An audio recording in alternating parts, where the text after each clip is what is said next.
Watch this video. It'll give you a different perspective on SNAP benefits and EBT. We've all heard it.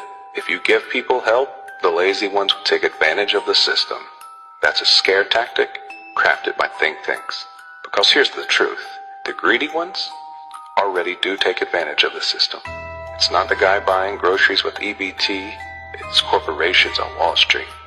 2018, Amazon posted $1.2 billion in profit. They paid zero federal corporate tax, and they got a $129 million refund. Nike, $2.9 billion in profit, zero in taxes, $109 million refund. FedEx, $1.2 billion in profit, zero in taxes.